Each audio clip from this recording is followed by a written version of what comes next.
안녕하세요. 선교하는 의사 이상엽입니다. 오늘 램스 훈련 5주차에 오신 여러분들을 환영합니다. 네, 오늘은 수요일 밤이고요. 역시 마감 압박을 느끼면서 지금 촬영을 하고 있습니다. 오늘 나눌 내용은 8장 9장입니다. 다른 사람들을 하나님께로 끌어들이는 백성, 살아계신 한 분 하나님과 구세주를 아는 백성. 제가 썸네일 제목을 이렇게 달았습니다. 너 매력이 뭐니? 이 썸네일 여기에 나오는 그림은요, 둘째가 자기 자화상을 그린 건데요. 이모가 선물로 사준 옷을 입고 이 거울 앞에서 자기가 이렇게 막 이쁜 척 하더니만 그 모습을 그대로 그려가지고 이모에게 고맙다고 그림으로 이렇게 피드백한 겁니다. 모든 부모님들이 다 그렇겠지만 저도 이렇게 둘째를 보면 되게 사랑스럽고 이 독특한 매력이 있습니다. 제가 제목을 이렇게 단 것은요, 당신의 매력과 여러분의 매력과 성교가 관련이 있다는 뜻이거든요. 자, 이번 내용을 통해서 자신의 매력 포인트를 발견하시길 바랍니다. 자, 이것이 성교에서 굉장히 중요하기 때문에 알아야 합니다.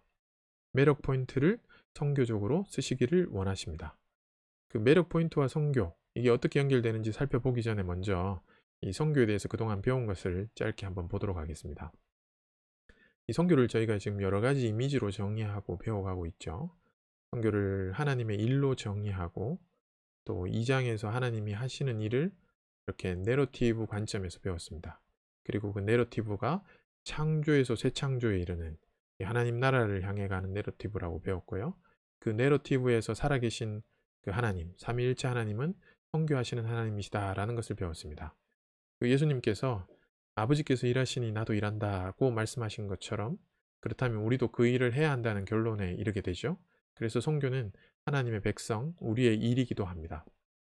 자, 특별히 크리스토퍼 라이트는 이 우리의 정체성, 빙에 대해 먼저 얘기를 합니다. 우리가 누구인지에 관해 계속 지금 말하고 있습니다. 왜냐하면 이 사람은 빙에 따라 두잉을 하기 때문이거든요. 우리는 정체성도로 살게 되어 있습니다. 그래서 존재, 정체성 얘기를 먼저 했는데요. 자, 4장에서 우리는 그 정체성이 복이 되고 복의 통로가 되어야 한다. 이렇게 배웠죠. 너희가 그리스도의 것이면 아브라함의 자손이기 때문에 우리는 아브라함처럼 복과 사명을 같이 받았다고 그렇게 배웠습니다. 자, 5장에서 우리는요, 그의 삶의 방식이 의와 공도, 윤리였음을 배웠습니다. 창세기 18장 19절을 통해서 아브라함을 하나님께서 선택하시고 그에게 삶의 방식인 윤리를 주셨고요. 자, 그것으로 하나님의 약속인 성교가 이루어지는 이런 하나님의 성교 방식을 배웠습니다. 그리고 6장에서는요, 우리는 이 복음, 이 복이라는 것이 총체적 구속임을 배웠습니다. 이 복음이 영혼 구원에 국한된 것이 아니라 출애굽과 십자가를 통해서 총체적 구속을 경험을 했다면은 이 총체적 구속을 경험한 우리는 총체적 성교의 삶을 살아야 한다는 것을 그렇게 배웠죠. 그리고 7장에서는 거룩한 삶을 사는 하나님을 대표하는 백성으로서 정체성을 배웠죠. 우리가 먼저 택함을 받은 것은 우리가 잘나서 뭐 그런 것이 절대 아니고요. 또 신분 상승을 위해서 우리를 선택하신 것이 아니라 어떤 역할을 하기 위함이죠. 그것이 거룩한 백성, 왕 같은 제사장, 소유된 백성, 이런 정체성으로 우리가 살아가는 대표 선수임을 배웠습니다. 자, 제가 이렇게 말한다고 해서 우리가 복음을 선포하는 것이 말로 선포하는 것이 중요하지 않은 것은 절대 아니죠. 그 복음 선포에 대해서는 10장에서 나올 겁니다. 그리고 우리가 복음 선포할 때 일어나는 박해와 고난도 선교에서 중요합니다. 이것은 13장에서 배울 거고요. 자, 이런 두잉도 중요하지만 지금은 순서에 따라서 빙에 대해서 계속 배워가고 있습니다. 오늘 이제 이 시간에는 8장에서 선교가 어떻게 표현되고 있는지 볼 겁니다. 자, 선교는 우리가 가는 것으로 시작을 하지요. 갈대아 우르를 떠나 가나안으로 본토 친척 아비집을 떠나가는 것이 선교의 시작입니다. 사실 떠난다는 것은요, 보내심이 있기 때문에 떠나는 거죠. 이것은 보내심에 대한 것은 12장에서 나옵니다. 자, 선교는 또한 오기도 하는 것입니다. 이렇게 사람들을 하나님의 축복의 영역으로 끌어들이는 구심력, 그러니까 곧 하나님 자신이 중력이 있다는 거거든요. 그래서 선교적 자기력을 통해서 선교는 오기도 하고 오게 만드는 거죠. 자, 그런데 열방이 세상 사람들이 왜 올까? 어떻게 올까? 왜 하나님께로 나오나? 또는 어떻게 하나님께로 나올 수 있나? 자, 그것은요, 하나님 백성의 매력 포인트가 있기 때문에 끌어들인다는 거거든요. 이 매력 포인트가 호기심을 유발한다는 거죠. 물론 그 자기력의 근원은 하나님이십니다. 자, 이 책에서 보면 이 신명기 말씀, 열왕기상의 솔로몬의 이 봉헌기도, 예레미야서, 이사야 60장, 58장, 뭐 또 신약의 여러 본문들을 통해서 그것을 설명하고 있습니다. 이제부터 그것을 살펴보려고 하는데요. 먼저 신명기 말씀을 보면 열방이 이 하나님의 백성을 볼 수 있도록 하나님이 디자인해 놨다는 것을 알 수 있습니다. 그러니까 이스라엘을 출애굽시키고 나서 세상 한복판에 이 공적 광장에 두셨습니다. 이게 안 보이는데 놔두지 않으셨다는 거죠. 이스라엘이 이렇게 3대륙, 아시아, 아프리카, 유럽 사이에 걸린 다리로 이렇게 놔두셨고요. 그렇게 놔두셨기 때문에 그들이 하나님과 하는 모든 것들이 세상에 열방에 노출되어 있죠. 그들이 충실하게 따르든 때로는 불충실하게 따르든 하나님의 백성은 세상 사람들에게 읽히는 책과 같다. 이 책은 그렇게 표현하고 있습니다. 자, 뭘 보여줘야 됩니까? 우리가 뭘 보여줄 수 있습니까? 하나님이 그들과 함께 계시다는 것, 하나님이 우리와 함께 계신다는 것, 그리고 토라의 의, 토라가 지닌 정의라고 말하는 것을 우리가 보여줘야 됩니다. 그것이 너희의 지혜요 너희의 지식이라고 이렇게 말씀하죠. 자, 보이지 않는 것은 성경이 그다지 도움이 잘 안 됩니다. 이렇게 말씀이 육신이 되어서 우리에게 오셔서 우리에게 보이신 것 같이 우리가 읽히기도 하고 보여지기도 해야 합니다. 자, 보여지는 것은요, 비교할 수 있습니다. 비교해 보면 이보다 더 나은 것을 찾을 수 없다는 결론에 이르게 됩니다.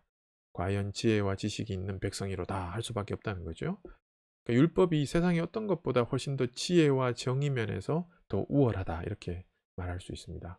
그리고 그렇게 살면 열방이 그것을 알게 되고요. 또 도전을 받게 된다는 거죠. 이 하나님에 대한 호기심으로 이끄는 것이 결국 우리의 삶이죠. 그래서 우리의 도전은요, 그렇게 살 것인가, 살 수 있는가 하는 것이 우리의 도전이 되죠. 차이를 내는가, 우리가 매력이 있는가. 사실 어떻게 보면 큰 차이는 아니라도 차이는 나야 되거든요. 그리스도인은 차이가 나게 되어 있다 이렇게 지금 말하고 있습니다. 이런 말을 하는 제가 좀 부끄러운 부분도 있지만요. 그럼에도 불구하고 완벽하지 않지만 우리는 차이를 낼 수 있고 내야 합니다. 자, 열왕기상 말씀을 통해 보면은요, 이 모여드는 구도자들이 있다. 이렇게 표현하고 있습니다. 자, 이 말씀은 솔로몬의 봉헌 기도인데요. 먼저 그 열왕기상 8장 23절에 보면 약속을 지키시는 하나님이 먼저 나옵니다. 다윗과 맺은 언약뿐만 아니라 시내산에서 모세와의 언약, 또 더 올라가면 아브라함과 맺은 언약을 하나님께서 지키셨죠. 결과적으로 큰 민족을 이루고 큰 나라 되게 해주셨잖아요. 그리고 나서 이제 성전을 짓고 이제 봉헌 기도를 드리는 장면이 이 열왕기상 8장 장면입니다. 이 솔로몬의 기도는요, 열방이 이스라엘 하나님의 복을 받게 되고 하나님의 이름이 널리 퍼져나갈 것을 예상하는 기도입니다. 여기 보면 이스라엘에 속하지 아니한 자, 곧 먼 지방에서 온 이방인이라도 이 성전에서 기도하면 하나님이 들으실 것이라고, 이 솔로몬은 이방인의 기도를 하나님께서 들으신다고 가정하고 이렇게 기도를 하거든요. 자, 이방인의 기도를 들으신다는 거, 이거 엄청난 것이죠. 그리고 그들이 구할 것이라고 가정하는 거예요. 맞습니다. 그죠? 구도자들이 있다는 거예요. 지금도 있습니다. 그죠? 자, 그런데 그 기도 내용이 뭔지 듣기도 전에 부르짖는 대로 이루어 달라고 솔로몬은 그렇게 기도하거든요. 이거 엄청난 선교적 기도죠. 도대체 그들이 무엇을 구할 줄 알고 이런 기도를 하는지 잘 모르겠지만 어쨌든 그들이 구할 것이고 그것을 들어달라 이렇게 기도하고 있습니다. 자, 솔로몬은 하나님이 이렇게 들어주셔야 하는 이유로, 자, 그렇게 들어주시면 하나님 자신의 평판이 이렇게 멀리 퍼져 나갈 것이라고 그렇게 말합니다. 이것은 실로 엄청난 선교적 기도라는 생각이 듭니다. 자, 실제로 이런 기도가 이루어졌느냐? 구약에서 신약에서 그대로 이루어졌죠. 성경 역사에서 사실로 입증이 되었죠. 스바 여왕이 이렇게 솔로몬을 찾아왔고요. 이방인 며느리 룻의 기도를 하나님 들어주셨고요. 나만이 또 이스라엘로 와서 병을 고치고 갔잖아요. 자, 신약에서도 그 갓피어러들, 하나님을 경외하는 자들, 이방인들이 많이 나타났습니다. 로마 백부장이라든지 사도행전 10장에 나오는 뭐 고넬료라든지 또 바울이 만난 이방인들, 그들이 보면 다 먼저 모여드는 구도자들이었거든요. 오늘날에도 우리 주변에 이런 구도자들이 있습니다. 보내주신다는 겁니다. 하나님의 매력을 나타내는 살아있는 얼굴이 되는 그리스도인들이 이런 이방인을 만나게 되죠. 자, 사실 우리도 그런 사람 보고 어떻게 보면 교회 온 것 아닌가요? 저도 중3 때 제가 이제 처음 교회를 오게 됐는데요. 중3 때 제 짝이 장로님 아들이었는데 그 친구 따라 제가 호기심으로 교회를 나오게 됐습니다. 저도 외부자였던 것이었죠. 근데 우리가 이런 외부자였던 것을 잊으면 안 됩니다. 이게 하나님의 자기장 안으로 끌어들이기 위해서 하나님이 이런 매력적인 사람을 우리에게 보여주셨듯이 우리도 다른 사람에게 이런 매력을 보여야 한다는 겁니다. 음, 예레미야 13장 1절에서 11절에는요, 이 감탄할 만한 매력이 있는가 묻는 겁니다. 하나님은 그분의 백성을 입기를 원하신다는 표현을 여기 하고 계시거든요. 그러니까 사람들이 옷을 칭찬하죠. 이스라엘을 칭찬하지만 사실 그 칭찬은 옷을 입은 사람, 하나님을 칭찬하는 겁니다. 이스라엘은 하나님이 그 자신의 영광과 아름다움을 보여주기 위해 입으신 장식용 옷일 뿐인 거죠. 우리가 무슨 옷을 입을까 이렇게 선택해서 중요한 것은 선택받는 옷의 특권이라기보다는 오히려 그 배우의 목적, 그 선택에서 이 사람을 빛나게 하는 그 목적이 중요한 거죠. 사실 그 이모가 사준 옷이 이쁜 것이 아니라 우리 딸이 이쁜 거죠. 딸이 아주 매력적이라는 거죠. 자, 그런 감탄할 만한 매력, 그 감탄이 우리를 위한 것이 아니라 근본적으로 하나님을 위한 것이라는 점이 분명합니다. 하나님을 위한 것, 그런 감탄할 만한 매력, 그것이 우리에게 있는가? 이렇게 질문을 해볼 필요가 있습니다. 제가 예를 하나 들어보면요. 요즘 뭐 중학교 이렇게 학교에서 왕따 문제가 심각하다 해가지고요. 제가 걱정이 돼서 예전에 둘째에게 이렇게 질문한 적이 있거든요. 친구들과 잘 지내는지 제가 물어본 적이 있는데, 뭐 사실 둘째가 그 친구들과 잘 지내요. 늘 친구들을 집에 잘 데려오거든요. 요즘은 뭐 코로나로 어렵지만 예전에 이제 항상 주말에 친구들이 저희 집에 와서 자고 가기도 하고 밤새 와서 뭐 놀고 파자마 파티 이런 거 많이 하거든요. 근데 제가 그때 이제 둘째 친구들이 오면 제가 늘 그 친구들한테 이렇게 인사를 했었어요. 우리 강이랑 놀아줘서 고마워. 제가 이렇게 인사를 하거든요. 근데 강이한테 물어보면 친구들이 자기랑 되게 놀고 싶어 한대요. 근데 가끔은 그게 굉장히 귀찮다고 자기가 허세를 부리더라고요. 자기는 뭐 아싸이고 싶은데 뭐 어쩔 수 없이 인싸가 될 수밖에 없다. 뭐 이렇게 얘기를 하더라고요. 근데 사실 제가 봐도 우리 둘째가 매력이 있습니다. 친구들이 몰리는 이유를 저도 알 것 같아요. 그러니까 하나님이 주신 매력 포인트가 있다는 거죠. 제가 말씀드리고 싶은 것은 그리스도인에게 이런 매력 포인트, 뭐 이것을 이제 요즘 말로 얘기하면 그리스도인의 스웩이 있어야 한다는 거죠. 자, 이 그리스도인의 매력 포인트를 이사야 60장에서는 이렇게 표현합니다. 빛, 성교적 빛이다 이렇게 표현합니다. 그러니까 세상이 하나님께로 가게 만드는 하나님의 빛이다 이렇게 표현하죠. 근데 사실 이런 면에서는 이스라엘이 실패를 했습니다. 열방의 빛이 되어야 했는데 잘못해서 바벨론 포로로 잡혀갔다가 다시 돌아왔는데 그런데도 여전히 죄와 실패 가운데 살고 있죠. 자, 그렇다면 어떤 희망이 있을 수 있는가? 결국에는 하나님이 오셔서 구속받을 자격이 전혀 없지만 기꺼이 회개하는 사람들을 구속하실 것이라는 거죠. 구속자가 오신다. 하나님이 이스라엘에게 오신다는 것이 이사야 60장 1절에 잘 나와 있습니다. 일어나라 빛을 발하라 이는 내 빛이 이르렀고 여호와의 영광이 내 위에 임하였음이니라. 그리고 3절을 보면 나라들은 내 빛으로 왕들은 비치는 내 광명으로 나아오리라. 결국 열방이 구원하시는 하나님께로 나온다는 것을 이렇게 표현하고 있죠. 그것도 뭐 그냥 나오는 것이 아니라 선물을 가지고 예배하러 온다는 것을 말하고 있습니다. 그리고 나서 세상의 평화를 얘기하죠. 뭐 물론 이것은 이제 앞으로 이루어져야 될 일인데요. 자, 여기서 크리스토퍼 라이트가 강조하는 것은 우리는 열방을 비추는 하나님의 빛으로서 빛을 비춰야 한다는 겁니다. 일어나라 빛을 발하라. 이것은 단순한 예견이 아니고 호출이다 이렇게 표현하고 있습니다. 자, 이 빛은 뭘 말하는가? 정의와 긍휼을 나타냅니다. 이사야 58장에 이 선포하는 빛이 아니라 흑암 중에 떠올라야 하는 빛이다 이렇게 표현하고 있습니다. 신약에서도 그 같은 맥락의 말씀을 우리는 알고 있습니다. 마태복음의 말씀을 보면요. 넘어가 버렸네요. 다시. 예, 이게 라이브지만 제가 NG 없이 그냥 가도록 하겠습니다. 신약에도 같은 말씀이 나옵니다. 너희는 세상의 빛이라 산 위에 있는 동네 그것을 이제 등경 위에 둔다. 그래서 결국 너희 착한 행실을 보고 하나님께 영광을 돌리게 하라. 그러니까 눈에 잘 보이는 매력적인 빛이 선행이다 이렇게 표현한 거죠. 그리고 베드로도 동일하게 선한 행실을 얘기합니다. 우리의 행실을 보고 우리의 매력을 보고 하나님께 영광을 돌리게 한다는 거죠. 자, 바울도 그리스도인의 행위를 이 어두운 세상을 밝게 비추는 빛으로 보았습니다. 행실을 선하게, 선한 일을 보고 하나님께 영광을 돌리게 해야 한다. 이렇게 말하고 있습니다.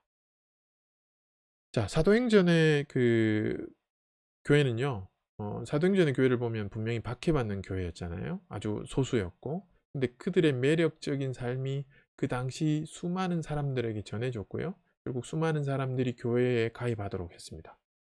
자, 교회 안에서 칭송받는 정도가 아니라 여기에 그렇게 표현이 나옵니다. 온 백성에게 칭송을 받았다고 그렇게 나옵니다. 이게 굉장히 매력적인 삶인 거죠. 그죠?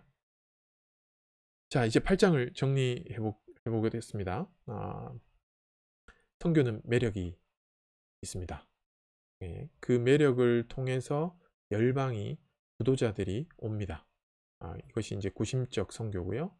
선교의 자기력은 근본적으로 하나님이십니다. 하나님이 백성들에게 오셨고요. 열방도 하나님 앞에 나타납니다. 자, 우리는 그 중간에서 빛을 비추는 자, 빛을 반사하는 매력적인 그리스도인이 되어야 합니다. 이것이 우리의 선교적 삶인 거죠. 자, 그래서 구심적 선교로서의 그 매력, 그것이 뭐냐면 빛이고요. 선행이고 도덕이고 정의고 긍휼로 이렇게 나타나야 됩니다. 자, 우리가 조별 모임에서 이런 매력 포인트를 한번 나눠보시기를 바랍니다.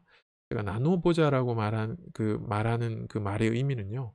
이런 매력 포인트가 모두가 똑같은 모양으로 나타나는 것은 아니라는 거죠. 각자의 내러티브로 이렇게 좀 다르게 나타나는 의미에서 제가 말한 거거든요.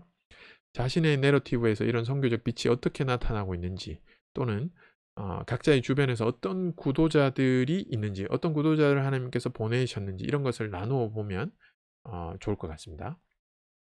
자, 이제 9장으로 넘어갑니다.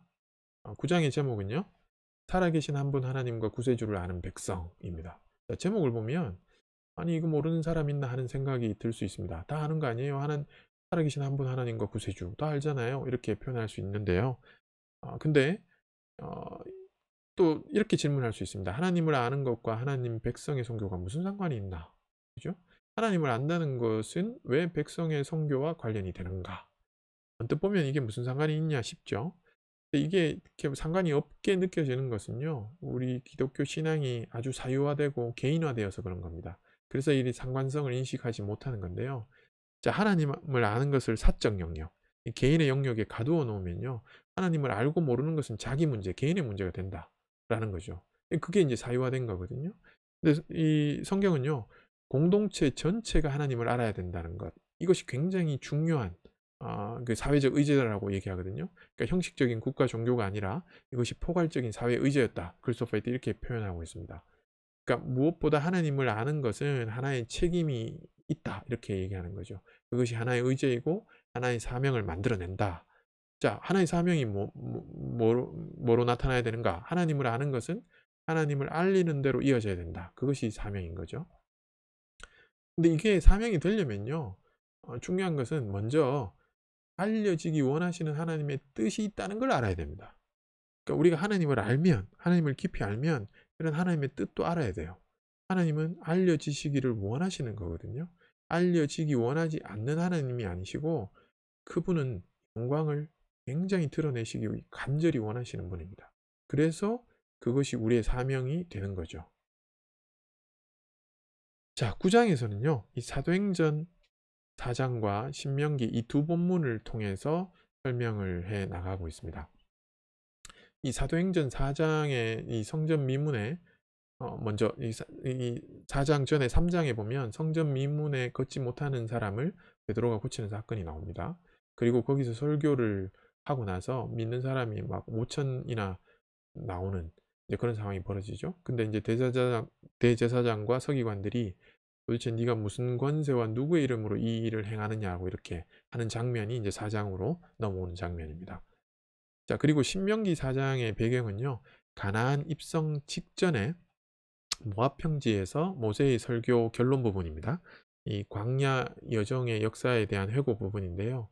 이 사도행전 그 현실은요, 십자가 죽음과 부활을 믿는 사람과 그것이 터무니없다고 여기는 거나 혹은 아예 그걸 들어보지도 못한 사람들이 이렇게 갈등 관계에 있는 거죠. 또 신명기 상황도 이렇게 언약의 하나님을 믿는 주님 되시는 야훼에 대한 신앙을 믿는 것과 그들 앞에 이제 가나안의 아주 다신론적 종교와 문화가 이렇게 갈등 관계에 있는 거죠. 오늘날도 사실 마찬가지죠. 이렇게 구분해서 적어 놓으면 이게 이제 명확하게 이렇게 구분이 되는 것처럼 보이지만 사실은 이게 우리 현실 속에서는 이렇게 혼합주의로 섞여 있다. 그렇게 표현을 합니다. 물론 이건 좀 더 나눠야 될 내용이긴 하지만 일단 그런 현실을 우리가 직시해야 된다. 그렇게 알고 이제 넘어가 볼게요. 이 당시 예루살렘이 굉장히 위험지역이었어요. 근데 거기서 베드로가 걷지 못하는 자를 치유했거든요. 그러면서 그 병이 낫는 것과 예수님의 부활을 동일한 기초로 선포를 합니다. 그리고 나서 우리가 이 일의 증인이다 이렇게 말을 하고 있습니다. 모세도 애굽에서 이렇게 너희를 위하여 너희의 목전에서 행하신 일을 쭉 얘기합니다. 그리고 하나님께서 독특한 방식으로 이스라엘을 구속하신 것을 증언을 하죠. 그래서 출애굽과 십자가는 이게 모두 역사적 경험에 기인한 겁니다. 일어난 사건에 근거해서 아는 거죠. 복음의 핵심은 일어난 사건들이에요. 그것이 좋은 소식이죠. 우리가 믿는 기독교 신앙이 아무리 영적이라 할지라도 그것이 종교적 사색이나 이론이 아니라 역사적 경험을 공적으로 증언한 증인에 근거하고 있음을 우리가 기억하는 것이 굉장히 중요합니다.